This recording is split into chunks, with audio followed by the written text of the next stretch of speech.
necessarily, or something you may have forgotten about if you are particularly in Europe, because of course the Euros are occurring this summer, but we actually have quite a big summer ahead of us. We've got the Euros, we've got the Olympics, and we also have the Copa America. These are three very big competitions, and we've spoken about the Euros a little bit as a sort of early preview of the competition. And in that video we looked at, how the favourites were looking and really analysed, the general sort of preview for those favourites of the competition. So in this video we're going to be doing the same thing, exact same format, this time for the Copa America. So the Copa America will be starting actually next month, in the 21st of June. So it'll be Argentina versus Canada, which is the first game. Of course, if you didn't know, this year, I'm not entirely sure. I think they do it like every now and then, but they invite the CONMEBOL, so the North American countries, to participate. And this year, Copa America is being held in the US, and all of the CONMEBOL, so Canada, Jamaica, Mexico, USA, these countries are all in the Copa America this year. So yeah, what we're going to look at is what's going well for each nation, what's not going well, the young player who could make the squad, the star player who may not make the squad, how the nation is generally feeling about their chances, and another storyline to watch out for. So this is good for anybody who wants to learn a little bit more about the Copa America. I certainly advise you to watch it, as I watched the last one and it's very, very entertaining, and there are some really good sides, as we will get into. But without further ado, let's stop waffling and let's begin. So we're going to start with Argentina. Now, what's going well? Argentina are the reigning World Cup champions and holders of the Copa America. They are FIFA's top-ranked national team, and their captain, Lionel Messi, is an 8-time Ballon d'Or winner. I mean, there's not really much more to say. On paper, things couldn't really be going much better for the Argentinian national team right now. What's not going well then? Despite their recent successes, Argentina have been on somewhat of a victory parade since winning the World Cup.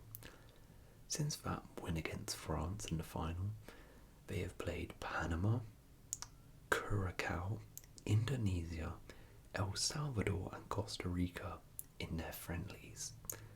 They have had the World Cup qualification in the middle of that, which has definitely helped them play good teams, but they're not really being tested too much in their friendlies, especially when you compare that to other nations competing in this Copa. They have recently, as you all know, there's been quite a few of these South American teams playing European teams and actually getting good sharpness and match competitions. So, not the ideal situation for Argentina. So who is the young player who could make it? Manchester United winger Alejandro Garnacho is among a handful of young Argentine players who are considered the future of the senior national team. The 19-year-old, playing along with Brighton's Valentin Barco, was a surprise inclusion for Argentina's March friendlies against Costa Rica and El Salvador. With Argentina's under-23 squad set to compete in the Olympics, Scaloni won't have too many spots available for that pool of players.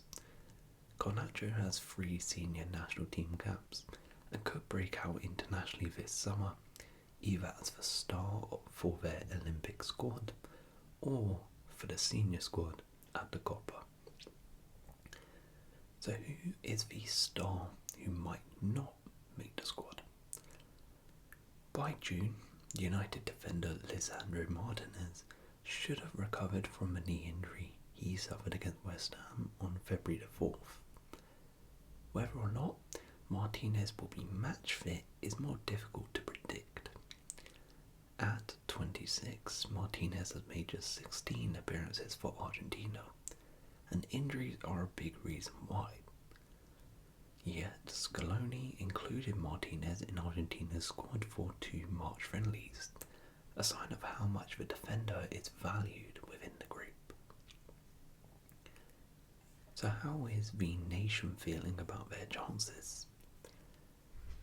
The national team are no longer being battered by the press or the fans.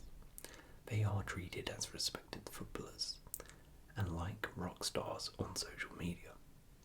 Scaloni's decisions, both tactically and squad-based, are nearly unquestionable. After decades of disappointment, Argentina are on top of the world again, and its supporters believe there are more trophies to come. But with that comes a lot of pressure to deliver in this Copa. Anything less than a final would be viewed as a major failure for Argentina. Another storyline to watch out for this Copa. Confidence is high in Argentina, but there's no denying that this is the end of an era. Angel Di Maria has said that he'll retire from international football after the Copa America. Several other players could follow suit, including Messi, who will turn 37 during the competition. He too could also end his national team career in 2024. This is also a chance for this generation to cement itself as one of the greatest national team sides ever, by winning a Copa America, then World Cup, and then another Copa America.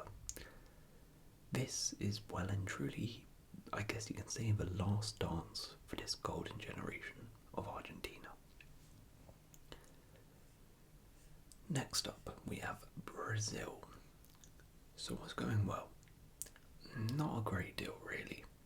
Brazil have had a tough last 12 months, but to be fair, their last set of friendlies in March was encouraging. They beat England at Wembley and then went to Spain and drew, who are 2 of the best nations in the world, really. They are top 10 in the world, sorry. Granted, they were only friendlies, but Brazil looked much better than they have done in recent games, which suggests they might be improving and are slightly better than their recent form suggests. Now, what's not going well? Most of Brazil's key players are either injured or woefully out of sorts. The fullbacks are pretty bad. The manager, Doranville Jr., has just 2 international games under his belt. Results and performances have been appalling since the 2022 World Cup. A year of experimentation has posed more questions than it has answered. So yeah, a lot of things are going wrong right now for Brazil. Who is the young player who could make it?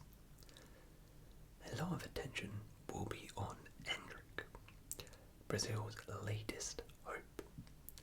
Still just 17, he is already approaching superstar status in his homeland, thanks to some exciting performances for Palmeiras, and of course, the fact he will join Real Madrid after this tournament. That deal was arranged well over a year ago, and the hype machine has been revving ever since. He scored in both games versus England and Spain, which only adds to the hype around him. Those performances mean he might have done enough to start the Copa America, and he could potentially be the saviour for Brazil. Who is the star who might not? Things aren't looking good for Neymar. Brazil's all-time top scorer suffered a serious knee injury in October and hasn't played for the national team since. It's not beyond the realms of possibility that he recovers in time for the Copa America, but Doranville will presumably be planning for life without their star man. So how are the nation feeling about their chances? Brazilians tend to veer between extremes of optimism and pessimism when it comes to the national team, and we're very much in the latter camp in 2024.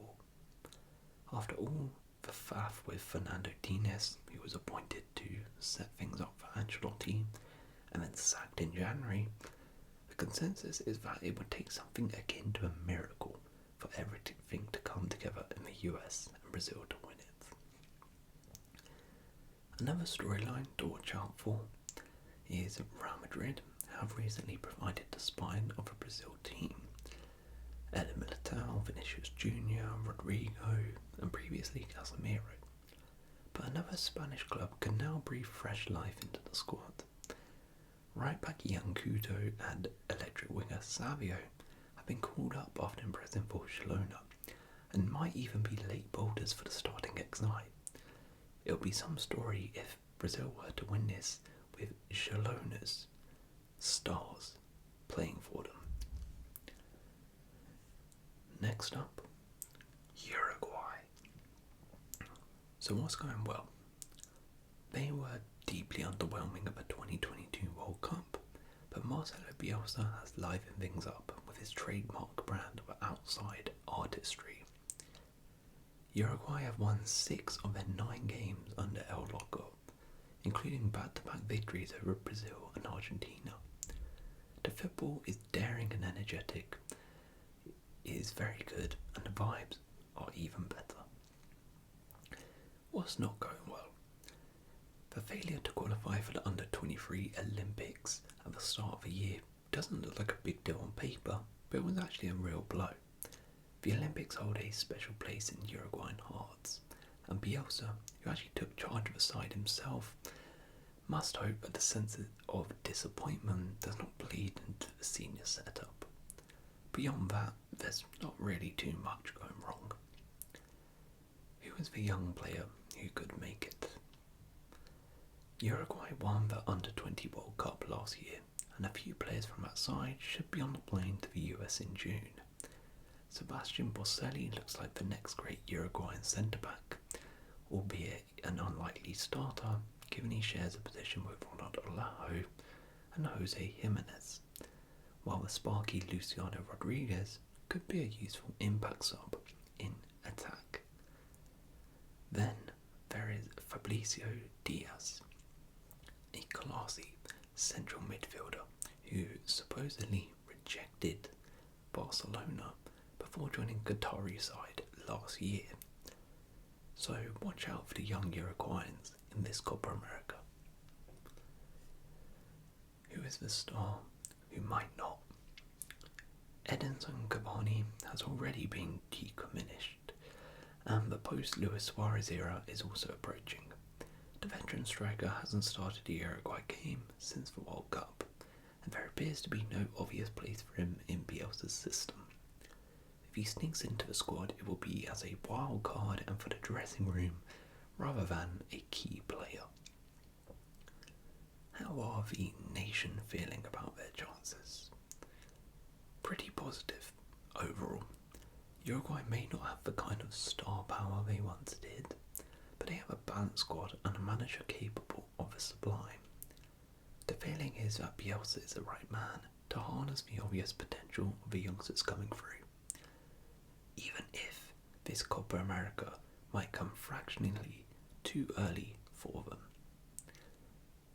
Another storyline to watch out for is Copa America.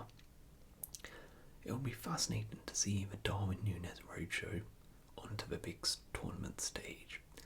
The 24-year-old had a modest start to his international career, netting 3 times in his first 18 caps, but his form has really picked up under Bielsa. He has now scored 5 in his last 4, including goals against Brazil and Argentina. Whether we will get that version of Núñez or the worst finisher of all time version is a question we can only get the answer to by watching the Copa. Either way, beautiful chaos awaits at the Copa America. Next up, we have the US men's national team. So what's going well? The US felt as if they made significant progress at the 2022 World Cup for the way they approached games, particularly against England and Holland. They have claimed a third consecutive CONCACAF Nations League title, but the Copa America is really the measuring stick for this US team. No other result will impact the discussion around this team. So what's not going well? A 3-1 loss to Germany in October of 2023 is maybe the best example of a transition process that's ongoing with the US team, as they try to grow out the last cycle and grow into 2026. The US is still searching for its top striker and needs to develop a stronger attacking identity. The US scored 3 goals against Uzbekistan, 4 against Oman and 4 against Ghana. But the issues in the last friendlies came against better organised opponents, and the US needs to show progress if they're going to score against the likes of Colombia, Brazil and Uruguay. Who is the young player who could make it?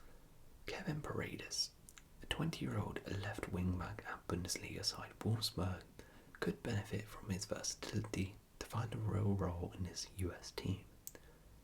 Paredes has played as a left winger with the US in 2 friendlies, but coach Greg Berhalter said when he first saw Paredes, he thought of him as the left back for the future. With a 23-man roster for the Copa America, Paredes' ability to step into the lineup in either role gives him a good chance of not just making the squad, but to play a consistent role off the bench. Who is the star who might not? Brendan Aronson. With a smaller roster size and Aronson's less than ideal club situation at Union Berlin, Aronson could be the odd man out of Berhalter's forward and midfield options.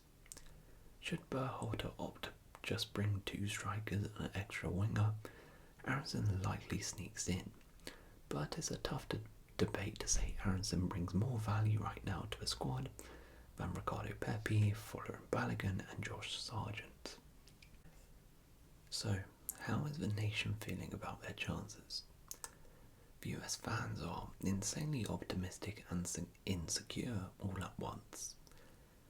Fans feel it will be a failure if the men's national team falls short of the semi-finals or finals.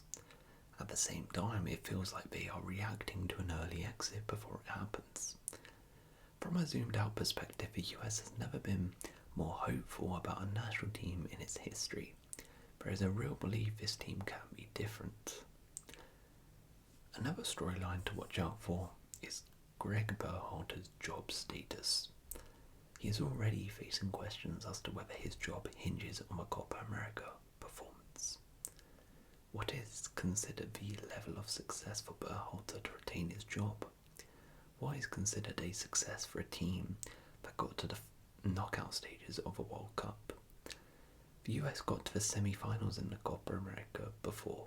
Is that the bar? Even if they end up facing Brazil in the first knockout stages? These questions will swirl around the team until the end of the Copa. Next up we have Mexico. So what's going well? Mexico are the reigning CONCACAF Gold Cup champions. After crashing out at the World Cup group stages, winning the Gold Cup is a small step towards reigning their place as a regional heavyweight once again. What's not going well? The fallout from Mexico's painful performance in Qatar still lingers. Critics argue the team needs fresh legs, but Mexico isn't producing enough high-caliber players to replace the national team's old guard. Mexico failed to qualify for both the men's under-20 World Cup and the upcoming Paris Olympics. That overarching problem is evident by the fact there is only a handful of Mexicans playing in Europe. So who is the young player who could make it? The former Arsenal youth product Marcelo Flores has moved to Mexico to join Tigles after a brief loan spell in Spain. Flores still isn't a Liga MX star, but the 20-year-old winger is an important player for the national team's future. He was left out of the World Cup squad in 2022, so the Copa America could be an opportunity for Flores to make his mark at the international level. Who is the star who might not? Other than Santiago Jimenez, Mexico really lacks true star power. That means that manager Jaime Lozano doesn't have the luxury of being too picky with his squad, but he may have the same issue that his predecessor had regarding striker Raul Jimenez. The former Wolves number 9 was taken to the World Cup despite his continued inconsistencies. Jimenez, aged 32, remains a fitness liability, and he is now not the number 9 at Fulham, having been replaced by Rodrigo Muniz. So how are the nation feeling about their chances? For now, the highly critical Mexican press and the die-hard supporters are behind Lozano. The 45-year-old is a former Mexico national team player. The Copa America will be Lozano's biggest test as a manager, and in Mexico, his inexperience as an international coach has clouded the team's expectations. Another storyline to watch out for: can Lozano make the necessary in-game adjustments to boost Mexico's chances? Pundits in Mexico are giving Lozano the benefit of the doubt, but his inexperience is how they've poked holes in his brief tenure. The narrative will continue to shift in Lozano's favour if he can prove that he's tactically adept. But a poor Copa and he might be gone. Okay, and finally we have Colombia. So what's going well? Colombia are the only undefeated team in CONMEBOL World Cup qualifying. That's good news, but missing out on the 2022 World Cup with a team that was more than capable of qualifying still stinks. Still, Colombia has always been able to produce one or two elite players. Former global stars Falcao and James Rodriguez have now been succeeded by Luis Diaz. The Liverpool attacker is Colombia's new bona fide star, and he is always worth watching. So what's not going well? Failure to qualify for the World Cup has opened up old wounds in Colombia. The men's youth sides continue to underwhelm, which doesn't bode well for the future of Colombian football. A reliance on one or two players has always been Colombia's Achilles heel. That burden has already been lobbed onto Diaz. If he doesn't perform, then it's concerning as to who will. Who is the young player who could make it? Watford's Yasser Asprilla is a star in the making. The 20-year-old playmaker had no problem settling into European football. Asprilla is a confident young player with an excellent left foot. He made his senior national team debut in 2022, and even with brief cameos, Asprilla looked like he could become Colombia's next great number 10. The Copa America feels like the right moment for Asprilla to show the world just how good he can be. So who is the star who might not? At 38, it's increasingly more difficult for Falcao to have a legitimate role within the Colombian national team. But Falcao is highly respected inside the Colombian dressing room, and particularly among the new coaching staff. Manager Nestor Lorenzo has plenty of strikers to choose from though, which leaves little room for Falcao, who is currently a role player for Rayo Vallecano. So how are the nation feeling? Colombia has not been able to shape their reputation for being a national team that is talented but can't deliver in major tournaments. They took third at the last Copa America, even taking Argentina to penalties in the semi-finals. That third place finish has now raised expectations for this group of players. The individual skill is there for Colombia to have a memorable tournament, but collectively, the jury is still out. Another storyline to watch out for: can James Rodriguez, age 32, turn back the clock and deliver one more star performance? After winning the Golden Boot of the 2014 World Cup, Rodriguez has gone from national hero to polarising underachiever. Rodriguez, now with Sao Paulo, will captain Colombia this summer. But while the playmaker's left foot can still win a game, his fitness issues have made him far too unreliable. However, we all know he has the ability to make this a memorable tournament for Colombia. So there we go. That is the preview for the Copa America. Just a little one about some of the favourites. I'd love to hear your thoughts in the comments below, especially my American viewers out there, because I know I have quite a few of you who are from America, so I would love to hear your thoughts on the state of the national team right now, how optimistic you're feeling about the Copa America. Of course, if you're a fan of any of the other nations as well, or just a general fan of Copa America, please let me know. If you're going to be tuning in, let me know, and if you want to see more, let me know. Anyway, if you have enjoyed this video,